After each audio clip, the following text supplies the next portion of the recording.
Herd will be led by the matriarch, and she is the oldest and the wisest of all the females. She does also have the very best memory, so she can easily lead the group to and from areas with food and water. Also, I'm seeing a few back there off in the distance. I know not many people know this, but elephants are actually afraid of bees. And I thought something cartoons made up. So farmers in Africa do get to use that information to help protect their crops. So what they're going to do, they're going to put beehives up along the fences that surround their land.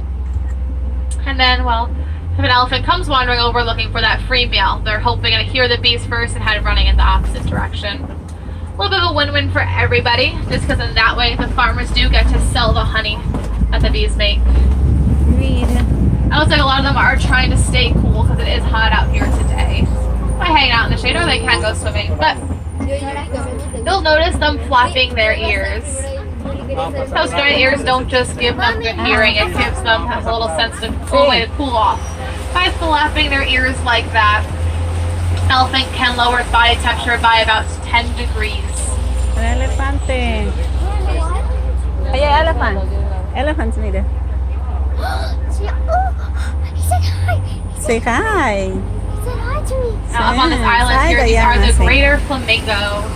And if you look up front towards the island, those kind of gray fluffy birds there are baby flamingos. They're light pink. Now when hatched, as you can see, flamingos are gray. So that pink coloring they have does come with a little bit of time. And a lot of shrimp. Because shrimp holds something called beta carotene in it. And that's where that pink color comes from. Now the greater flamingo are the largest flamingo of the flamingo family. However, as you can see, they do have the palest in pink color.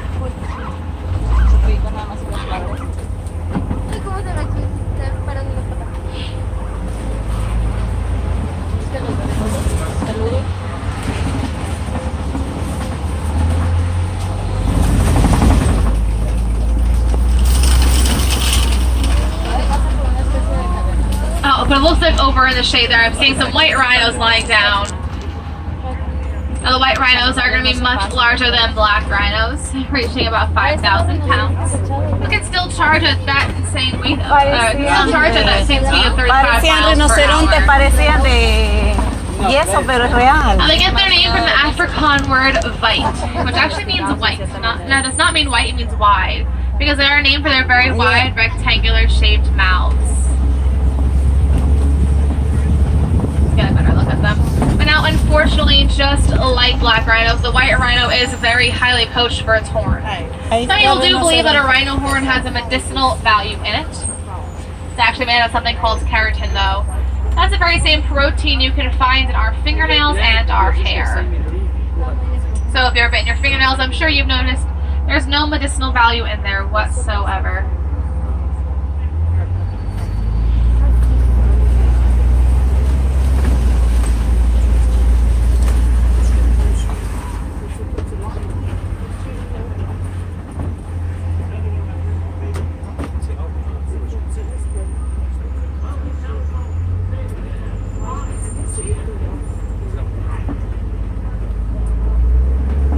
But it does look like I am seeing some cheetahs up here in the shade. So as I come around the corner, guys, they're hanging out all the way up there in the shade. So I'm going to take it nice and slow by the corner so we can get a good look. Because they're kind of awkwardly there behind a tree. But cheetahs are the fastest land animals, reaching speeds of about 60 miles per hour on average. They don't have very good stamina though, so those speeds all are reached in short sprints. Usually like the length of a football field. Unlike other large cats, though, cheetah do all of their hunting during the daytime. Yep, up when the sun is shining. So to help them out, they do have long black marks on their face that kind of reach from their eyes down to their mouth. These do reflect the sun out of their eyes, so they can see out there when they're hunting.